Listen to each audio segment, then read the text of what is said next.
Pessoal, o Donald Trump deu um verdadeiro checkmate aí no presidente Lula, né? Emparedou o presidente, deixou ele numa sinuca de bico e está causando aí uma grande preocupação para o presidente, porque ele não sabe o que fazer. Pois é, você deve ter ouvido falar aí que o Donald Trump convidou o presidente Lula para fazer parte de um conselho, né, de paz lá para a região lá de Gaza, né? Onde se encontra lá aquele grupo, né, considerado um grupo terrorista, conhecido aí como Jamás, né? Não posso nem falar o nome aqui, certo? Para não correr riscos aqui no YouTube, né? Mas vocês sabem quem são, né? O pessoal lá de Gaza, né? Aquele grupo terrorista que tomou conta de Gaza e agora o Donald Trump está querendo colocar a paz lá naquela região, né, e fez um grupo, um conselho de paz. Já convidou várias pessoas, o próprio Milei aqui da Argentina já aceitou, outros países já aceitaram, o Canadá já aceitou, vários países já aceitaram. E o Lula está pensando, né? Não sei no que ele está pensando, mas a verdade é que ele não gostou nada disso, isso deixou ele completamente emparedado, porque se ele for por um lado, complica a vida dele. Se ele for a favor do Conselho de Paz, ele vai contra os terroristas que ele tanto defende e tanto ama, né? O Lula adora, né, o grupo terrorista lá que se encontra lá nessa região. E se ele não aceitar fazer parte desse grupo, ele também vai ficar mal, porque vai dar a entender que ele não está querendo a paz. Ele que tanto fala que precisa fazer a paz, que não é um absurdo o que está acontecendo lá, que Israel é um país genocida, coisas desse gênero, né? Como é que ele vai agora se defender se ele nem quer fazer parte desse grupo de paz, né? Então, realmente, o Lula ficou numa situaçãozinha bem complicada aí, né? E nós vamos ver aqui, pessoal. Depois também nós vamos ver a repercussão que deu nesse caso Master, né? Isso daí tá dando pano para manga que vocês não fazem ideia, né? Os comentaristas ali da Globo descendo a lenha no Toffoli, nessa preocupação constante ali que eles estão, porque como todo mundo sabe, né, a aparência que se tem é que o Toffoli está fazendo de tudo para esconder as provas referentes a esse escândalo, porque ele tem parentes, até irmão, envolvidos ali no escândalo, né? Então, vamos assistir tudo isso daqui, pessoal. O conteúdo tá sensacional. Não deixe de assistir até o final, porque esse conteúdo tá incrível, beleza? Vamos assistir os recortes aqui, você vai gostar muito. Só não esquece de deixar o seu like, se inscrever no canal, acionar o sininho das notificações e deixar também o seu comentário depois, beleza? Vamos lá então assistir. Não é difícil para o governo brasileiro, né? Isso é evidente, a gente vem trazendo essa análise, porque a diplomacia brasileira tem esse viés, né? Gosta de reforçar o multilateralismo, de ter um papel, uma fala pacificadora em relação a determinados conflitos, mas é isso, a gente não sabe qual é o real interesse ou qual o destino Trump quer. Quando ela fala em ter essa voz pacificadora em determinados conflitos, no caso ela está querendo dizer que tem que defender, né, o tal do grupo terrorista, né, que o Lula tanto ama. Essa que é a verdade. Dar para a faixa de Gaza. Ele já fez posts antes falando sobre um resort lá. Então a gente está falando de uma decisão muito delicada, né? É muito difícil, sim, porque o convite é um convite inconveniente, digamos assim, porque é para estar sob o comando dele. É uma ONU do Trump, é uma instituição paralela. E o Brasil, como você disse, Bárbara, tem tradição da diplomacia fortalecer os instrumentos e os organismos multilaterais. O Brasil acredita no multilateralismo e tem feito disso uma constante da sua política externa. Esse caso é assim, olha, venha para o meu clube, para a minha ONU, e nós temos essa tarefa. E ele já falou sobre outras coisas. Nós conversamos aqui, ele tem um comportamento completamente agressivo e imperialista de se apropriar de territórios. Então, essa não é uma melhor pessoa para comandar um conselho da paz. Dá pra gente perceber o tom bastante irritado aí da Miriam Leitão, que é defensora contumaz do Lula e do governo Lula, né? E é contra o Donald Trump. Então, qualquer coisa que o Donald Trump fizer, ela vai ficar contra. E o que ele disse ontem chega a ser constrangedor, né? É tão infantil que é constrangedor. Dizer que a culpa é da Noruega porque não deu o Prêmio Nobel da Paz para ele, então ele não tem compromisso com a paz, então ele ameaça a Dinamarca. Não há nada que Trump não possa fazer na Groenlândia, que ele não possa fazer com a estrutura atual. Ele é da OTAN, a OTAN defende todo o território, é uma aliança de defesa militar. Então, não tem risco a Groenlândia se ele não assumir. Mas eu fugi do assunto, porque o assunto não era Groenlândia, era sim a faixa de Gaza. Na faixa de Gaza, ele já deu até hoje várias declarações completamente desumanas sobre a faixa de Gaza. E a questão de transformar aquilo num resort, sabe, como se fosse um empreendimento imobiliário sobre todos aqueles mortos, sobre o deslocamento de pessoas da sua terra. É tão terrível a base na qual o Trump quer trabalhar em Gaza que o Brasil não comunga com esses valores e com esses projetos. O Brasil não, dona Miriam Leitão. O presidente Lula e a militância do Lula não comunga porque eles são defensores do grupo terrorista que assassina criancinhas, mulheres, né, idosos, pessoas inocentes que não têm nenhum menor sentimentalismo, né? Mas essas pessoas vocês não criticam, vocês fecham o bico, ficam caladas, né? Mas o Trump vocês criticam. Por outro lado, quer ter boa relação com o Trump e tem trabalhado, como disse o Valdo aqui, o Brasil trabalhou com muita habilidade, mostrou realmente com brilhantismo, ele saiu de todas as dificuldades impostas pelo governo Trump ao Brasil. Colombo. Ele coloca o Fachin ali numa dificuldade de lidar com essa imagem do Supremo, e será que toda essa situação... Agora a questão aí do Banco Master, né? O Fachin está até voltando, né, do seu recesso antecipadamente para poder botar ordem na casa, porque o escândalo explodiu, o Toffoli está descontrolado, fazendo um monte de besteira, e o STF é quem está sofrendo as consequências, né? Porque vai ficando manchado por conta desses ministros que estão lá, né, colocados pelo Lula. Acaba trabalhando para que ele consiga impor esse código de ética, ou não tem nada a ver? Não, deveria ter a ver, né? Mas não tem. Eu acho que toda essa situação coloca a opinião pública, por exemplo, favorável a um código de ética, mas não necessariamente a maioria do Supremo, que, pelo que eu noto, pelo que eu me informo, já morreu o assunto. Não é uma questão que eles pretendam reviver e tal. O Fachin teve a ideia e não foi bem acatada pela maioria. E não sei nem se ele vai tentar retomar essa discussão, porque ali dentro do Supremo, como em toda instituição, há um corporativismo muito forte. Então, o problema é que quando começa a atingir a imagem da instituição, aí há sempre um incômodo, né? É o que está acontecendo agora. Exato. Agora, você veja. Não, uma instituição que já está com dificuldade de lidar com a sua própria imagem para uma parte da população brasileira. Exatamente. Agora, você veja, nos Estados Unidos, a Suprema Corte fez, uns 2 anos atrás, fez um código de conduta. Por que fez? Repetindo todas as coisas, como eles alegam aqui, que não precisa fazer porque está tudo na lei. Lá nos Estados Unidos também. E eles fizeram o código de conduta. Por quê? Porque começou a ter muito vazamento de atitudes de membros da corte que não estavam de acordo com a ética exigida. Financiamentos especiais, passeios de jatinho, de iate, um ministro que era o grande ainda, mesmo depois de morto, é um grande constitucionalista, o Scalia, foi encontrado morto na casa de um milionário, onde eles estavam fazendo uma caçada, um grupo fazendo caçada e tal, e o ministro Clarence Thomas recebendo 1000 favores de amigos milionários e tal.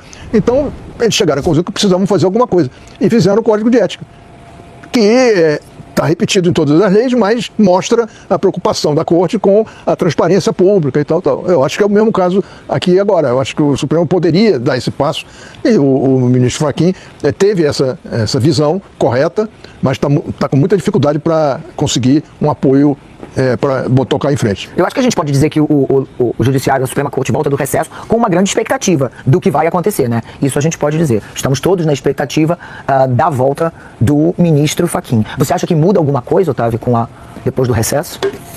Olha, ninguém pode tirar a relatoria do Toffoli. Alguém tem que arguir a suspeição ou impedimento.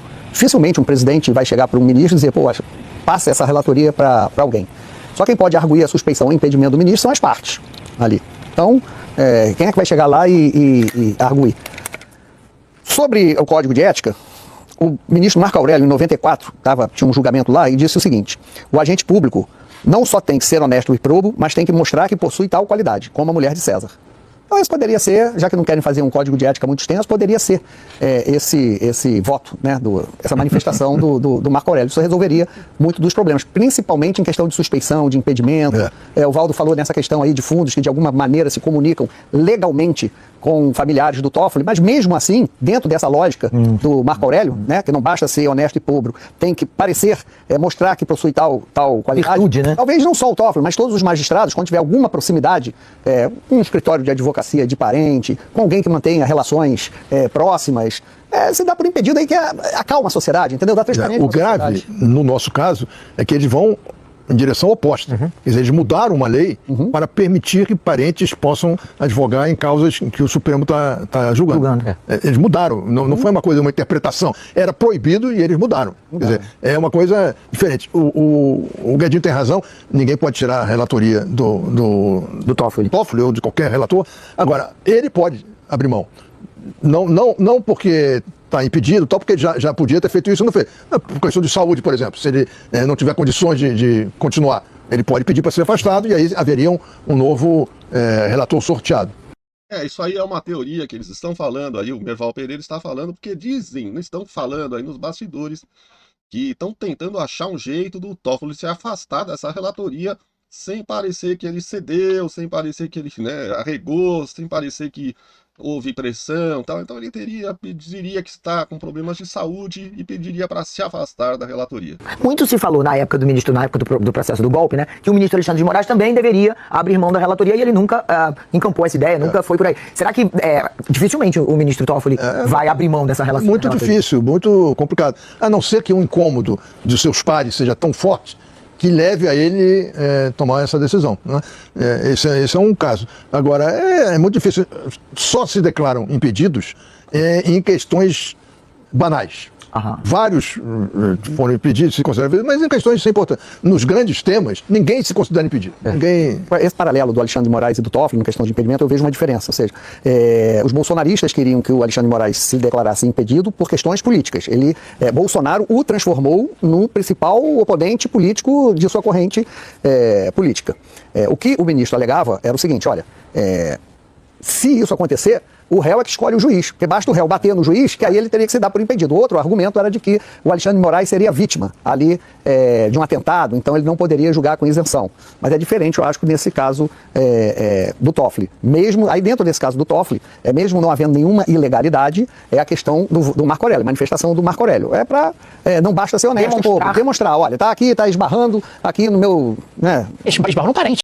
O Otávio Guedes falou aí que o Alexandre de Moraes não deveria se dizer impedido para julgar esse caso do Bolsonaro, mas vários juristas renomados disseram que sim, ele deveria se considerar impedido para julgar esse cargo, porque ele tinha envolvimento de vários tipos, né? Então o que o Otávio Guedes falou aí é besteira, ele só está defendendo o Alexandre de Moraes. Esbarrou no parente. Ó, eu saio para provar mesmo, para deixar claro, né? Nada foi mínimo, cometido, tudo mais, tá dentro da legalidade, mas para não ficar esquisito. O problema é que quando você tem um plenário que se reúne para mudar uma lei a favor de seus parentes, aí não pode achar que eles vão tomar uma atitude dessa. Pois é, Leilani, o ministro Edson Fachin já voltou a Brasília e já teve encontros presenciais e online com colegas. E tudo isso começou a partir da semana passada com aquela decisão do ministro Dias Toffoli de jogar, primeiro, guardar o material da operação do Supremo Tribunal Federal, depois na Procuradoria-Geral da República, depois de nomear ele próprio escolher peritos. É uma lambança atrás da outra que o Toffoli está fazendo. Isso desagradou o ministro do Supremo. Ministros do Supremo foram procurados não só pela Polícia Federal, mas foram procurados pela própria PGR e foi ganhando corpo. O ministro Fachin não só quis voltar, como houve pedido de colegas que ele viesse para gerir essa crise. Então ele chegou e aí os bastidores são que ele já se reuniu pessoalmente com o ministro Gilmar Mendes, com o ministro Alexandre de Moraes. Por sinal, Alexandre de Moraes continua na presidência administrativa do Supremo. Isso é uma demonstração de que Fachin vem apenas para gerenciar esse problemão hoje para o Supremo Tribunal Federal. Então, ele já se reuniu com o ministro Alexandre, com o ministro Gilmar, com o ministro Fux, Cássio e Zanin. E já falou virtualmente com o ministro André, com a ministra Carmen Lúcia e até com o ministro Dias Toffoli. Por sinal, a informação aqui em Brasília é que Dias Toffoli está em férias na Argentina, enquanto tudo isso acontece. E agora, hoje, o ministro Edson Fachin está indo ao Maranhão conversar com o ministro Flávio Dino, que está com problema de saúde na família e não pôde vir a Brasília. Isso tudo indica, também é um modus operandi do presidente do Supremo de conversar com todos os ministros antes de tomar uma decisão. Diante desta notícia, a Isabel foi ouvir, apurar e ficou sabendo que alguns senadores querem dados sigilosos desse banco, o Banco Master, que tem o assunto correndo no Supremo. Pessoal, enquanto os ministros do Supremo estão lá tentando achar uma solução diplomática aí entre eles ali para não prejudicar o Toffoli, não parecer que o Toffoli arregou mão, e tal, dar um jeitinho ali, fazer uma pizza ali. Enquanto isso, os senadores estão trabalhando para tentar realmente investigar, para valer toda essa situação. Os senadores de direita, é lógico, que os de esquerda estão quietinhos. De um assunto que foi colocado sob sigilo, né, Bel? Ou seja, fica tudo ali no sigilo, mas a CPI quer tentar acessar alguns dados sigilosos? Como haveria de ser isso? Elisa, a gente tem diferentes iniciativas no Congresso Nacional, na Câmara, no Senado, para avançar com investigações do Legislativo sobre o caso Master. Tem essa última frente, que é da CPI, que na verdade é uma frente de 2 meses atrás, levantada pelo senador Eduardo Girão, e que agora ele conseguiu o número da maioria do Senado e diz que não tem mais desculpa para que você faça a leitura desse requerimento. Então, aumenta a pressão sobre o presidente da Casa, Davi Alcolumbre, ter acesso, portanto, a essa CPI e fazer com que ela seja colocada em prática. A gente ainda não tem um pouco do norte do que Davi Alcolumbre vai fazer desde que houve essa maioria do Senado sendo formada. Mas tem um outro grupo, que esse já tem data para ser instalado, que está sendo lido como uma espécie de CPI informal, que é dentro da Comissão de Assuntos Econômicos. Essa comissão é presidida pelo senador Renan Calheiros e o senador criou um GT, um grupo de trabalho, que vai olhar para esse caso do Master também. Já tem 7 senadores de diferentes espectros políticos confirmados. Conversando com o senador Renan Calheiros, ele não vê qualquer tipo de conflito com o trabalho da CPI, mas ele já está calcado por questões de regimento para dizer que esse grupo de trabalho, que não é uma CPI, também poderia ter um alcance a dados sigilosos e outras informações que venham do Banco Central, que venham da CVM, a Comissão de Valores Mobiliários. Então, está de olho nisso. Segundo o senador, se o plenário do Senado, por maioria, e pode ser até uma votação simbólica, faz uma aprovação nesse sentido, a Comissão de Assuntos Econômicos também tem a prerrogativa de abraçar isso e fazer essas solicitações de dados do Banco Master. Eu, particularmente, não confio em nada que venha do senador Renan Calheiros. Para mim, é marmelada, é coisa para tentar passar um pano. Não confio em nada que venha do senador Renan Calheiros. Interessa bastante esses senadores que estão de olho nos desdobramentos. Tem alguns senadores, o senador Eduardo Girão, por exemplo, conversando com ele agora, defendem, inclusive, que não tenha mais recesso, que é para ontem, que o Senado tem que começar a entrar nisso.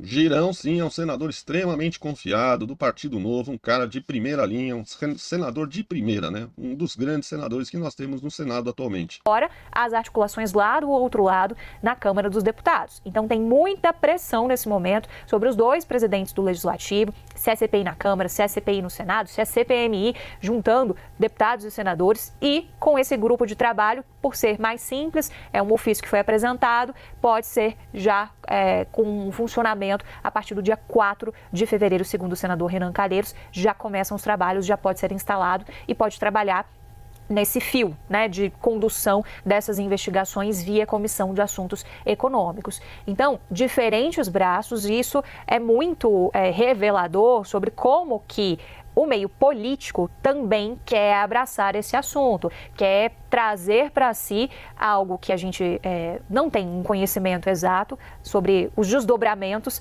desse caso, mas os indicativos que todo mundo tem até aqui no Brasil são de que são coisas graves por trás, com camadas e camadas que envolvem a política. A gente está vendo as suspeitas que recaem também sobre o judiciário e a gente está vendo também o interesse do legislativo sobre isso. Desde o ano passado, Elisa, isso é muito sintomático. Quando começou a operação da Polícia Federal e esse fio começou a ser puxado, a gente já percebia uma preocupação do mundo político em relação a esse assunto. Então a pressão está só aumentando com diferentes frentes que competem entre si ou não, a depender da avaliação de cada parlamentar envolvido com essas articulações. Tá aí, pessoal, tá aí, vocês viram aí vários cortes, né, mostrando a gravidade que está essa situação desse escândalo. Tanto é que até os ministros do STF e até senadores e deputados estão falando em voltar a antecipar o recesso para que eles possam começar a investigar o mais rápido possível essa situação, né? O Fachin está tentando, né, viajando, olha, foi até lá para o Maranhão para falar com o Flávio Dino, conversando com todos os ministros para tentar chegar ali, né, num acordo entre eles do que fazer, porque ficou insustentável, né?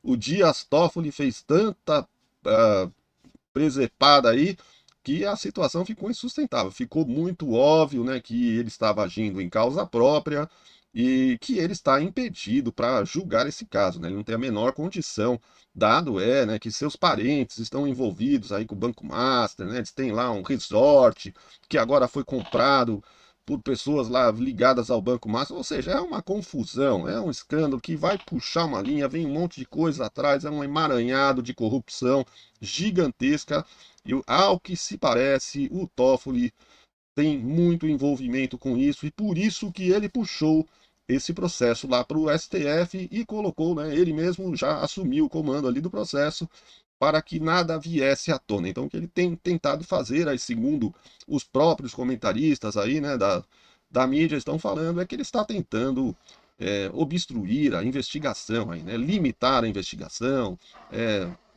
colocou sigilo na investigação para que ninguém possa saber exatamente o que está acontecendo. Então, é toda uma situação bastante constrangedora para os ministros e para o próprio STF em si. O que você acha de tudo isso? Deixa o seu comentário aí, pessoal. Deixa o seu like também no vídeo, se inscreva no canal, acione o sininho das notificações para receber mais conteúdos como esse e volte para assistir mais vídeos. Um grande abraço, fiquem com Deus e até o próximo vídeo. Valeu!